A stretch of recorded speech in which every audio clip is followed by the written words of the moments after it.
సుగ్రీవుడు కిష్కింధకు రాజై వాలికుమారుడు అంగదుణ్ణి యువరాజుని చేసి రాచకార్యాలన్నీ అప్పజెప్పి తాను సుఖాల్లో తేలుతూ రాముడి సంగతే మరిచాడు. లక్ష్మణుడు విల్లెక్కుపెట్టి కిష్కింధకు వెళ్ళాడు. హనుమంతుడు రామకార్యం నెరవేర్చడం తక్షణ కర్తవ్యంగా సుగ్రీవుడికి బుద్ధి చెప్పాడు.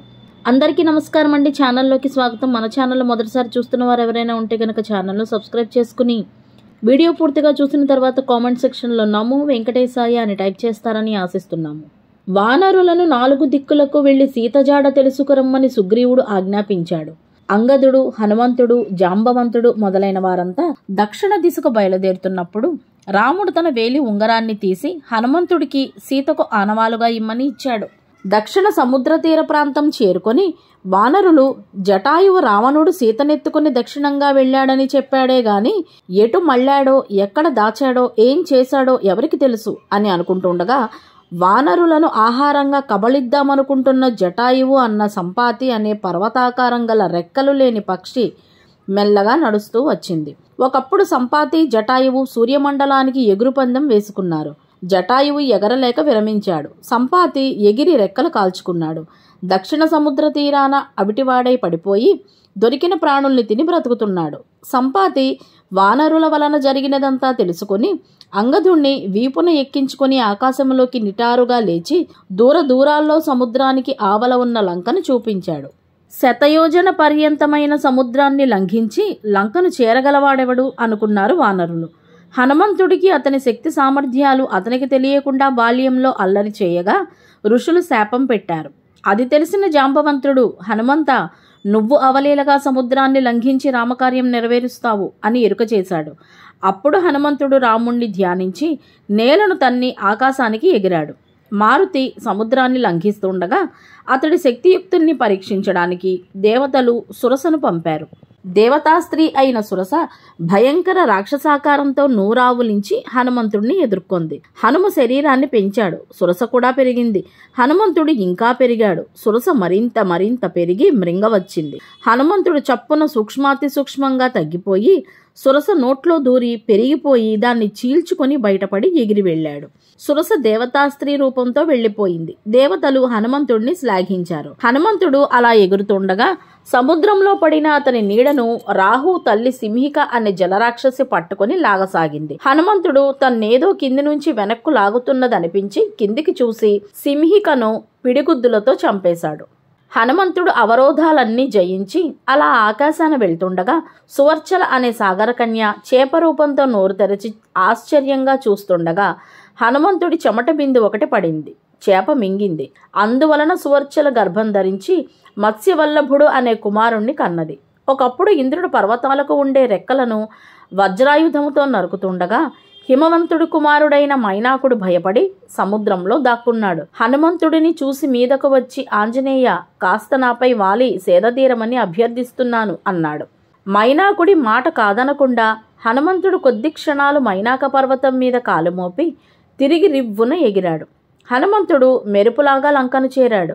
లంకానగరాన్ని పరిరక్షించే లంకానగర దేవత లంకిణి హనుమంతుడి ఆగమనాన్ని గుర్తించి భీకరాకృతితో శూలాన్నెత్తి పొడవబోయింది. హనుమంతుడు సూక్ష్మరూపముతో తప్పించుకొని లంకాద్వారాన్ని దాటబోయాడు. లంకిణి హనుమంతుడిని ఈగను పట్టినట్లు గుప్పెట్లో పట్టింది. హనుమంతుడు లంకిణి అరచేతిని కరిచాడు. లంకిణి వదిలేసింది.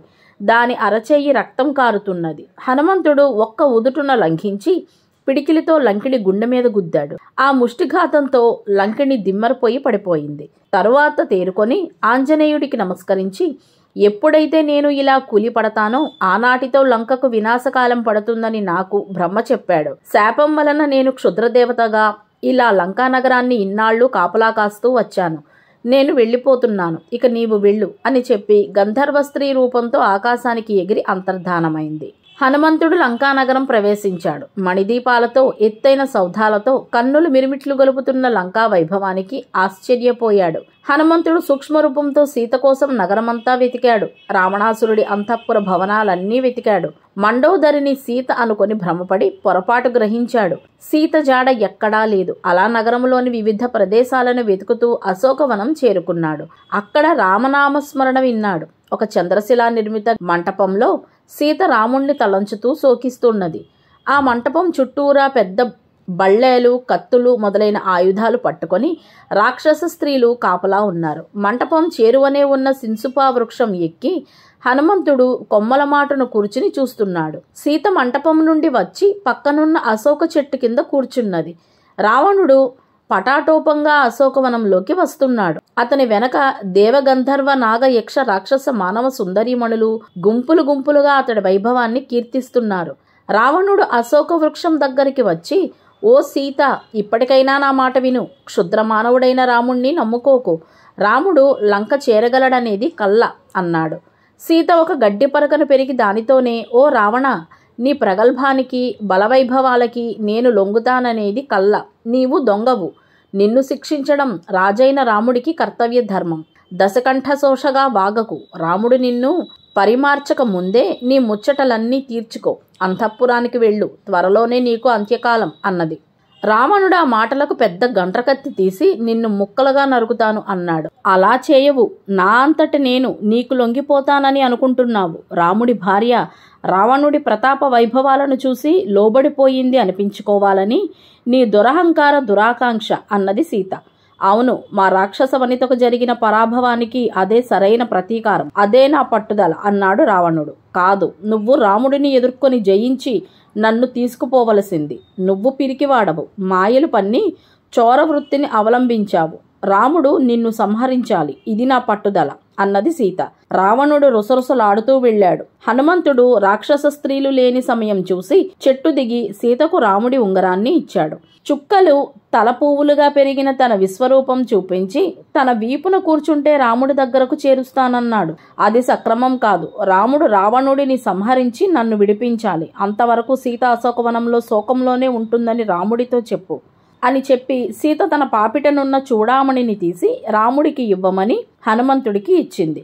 హనుమంతుడు తన రాక తెలియాలని సుందరమైన అశోకవనాన్ని ధ్వంసం చేశాడు. చంపవచ్చిన జంబుమాలిని, అక్షయుడిని, వేలాది రాక్షసుల్ని చంపాడు. రావణుడి పెద్ద కుమారుడు ఇంద్రజిత్తు బ్రహ్మాస్త్రాన్ని ప్రయోగించాడు. బ్రహ్మ పట్ల గౌరవంగా క్షణకాలం హనుమంతుడు అస్త్రానికి బద్ధుడై రావణుడికి ముఖాముఖి బుద్ధి చెప్పాలని కట్టుబడి రావణ సభకు వెళ్ళాడు. హనుమంతుడు మేను పెంచి గొలుసులు తెంచుకొని రావణుడి తలతన్నే ఎత్తున తన తోకను పెంచి చుట్టుకొని దానిపై కూర్చున్నాడు. హనుమంతుడు, ఓయి రావణ, రాక్షసరాజా, నేను రాముడి దూతను. రాముడు కోతులనే మహావీరులుగా నడిపించి నీ లంకను ముట్టడించగల సమర్థుడైన మానవ శ్రేష్ఠుడు. బలమున్నదని గర్వించకు. బలవంతమైన సర్పము చలిచీమల చేత ఏ విధంగా చస్తుందో నీకు చెప్పనవసరం లేదు. సీతను రాముడికి అప్పగించి మన్నించమని వేడు అని చెప్పాడు. రావణుడు పట్టరాని ఆగ్రహంతో కత్తి తీశాడు. విభీషణుడు రావణుడితో, దూతను చంపకూడదు, అది పౌరుషం అనిపించుకోదు అన్నాడు. రావణుడు, అలాగైతే ఈ వానరుడి తోక పొగరు అణిగేలా గుడ్డలు చుట్టి చమురు పోసి కాల్చండి అని ఆజ్ఞాపించాడు. రాక్షస భటులు హనుమంతుడి తోకకు గుడ్డలు చుట్టిన కొద్దీ తోక పెరిగిపోతూనే ఉంది. చమురు చాలలేదు, నిప్పంటించారు. హనుమంతుడు శరీరం పెంచి సింహనాదం చేసి చెంగున ఎగిరాడు. కాలుతున్న తోకను గిరిగిరా తిప్పుతూ సౌధాలమించి దూకుతూ లంకా పట్టణాన్ని అగ్నికి ఆహుతి చేశాడు.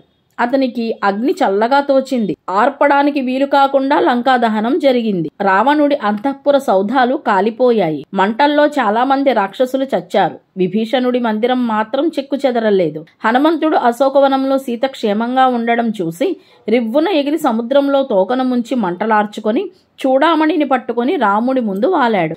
రాముడు చూడామణిని చూసి సీతను చూసినట్లుగా గుండెలకు హత్తుకొన్నాడు. హనుమంతుడు అంతా చెప్పాడు. రాముడు హనుమను ఆలింగనం చేసుకొని, హనుమ, చూసి రమ్మంటే కాల్చి వచ్చావన్నమాట. నీ వంటి వాడు అండగా ఉండగా నేను సాధించలేనిదంటూ ఉండదు. సీతకు నాకు సంధానకర్తవై ఆనందం చేకూర్చిన నీవు బుద్ధిమంతుడవు, ఆనంద సంధాతవు, కీర్తిమంతుడవు అవుతావు అన్నాడు. రాముడు కోదండాన్ని ఎత్తుపట్టుకుని సీత చెప్పినట్టుగా రావణ సంహారానికి దీక్షా కంకణం కట్టుకున్నాడు. విభీషణుడు రావణుడికి సవతి తమ్ముడు. రాముడితో వైరం పెట్టుకోవద్దని సీతను సగౌరవంగా తీసుకువెళ్లి రాముడికి అప్పగించి లంకా నగరాన్ని, లంకా వాసుల్ని కాపాడమని చెప్పాడు. నీ ఒక్కడి పట్టుదల, మూర్ఖత వల్ల రాక్షస కులానికే ముప్పు తేవడం అన్యాయం అని విభీషణుడు చెప్పిన దానికి రావణుడు మండిపడి, ఓరి పిరికిపంద, నువ్వు రాక్షస కులంలో తప్పు పుట్టావు. శూర్పణఖకు చేసిన పరాభవం రాక్షస జాతికి అంతటికీ పరాభవం అని తెలుసుకో.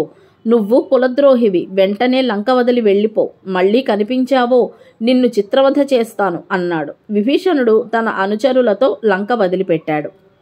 నమో వెంకటేశాయ. లోకా సమస్తా సుఖినో భవంతు. సర్వం శివార్పణం.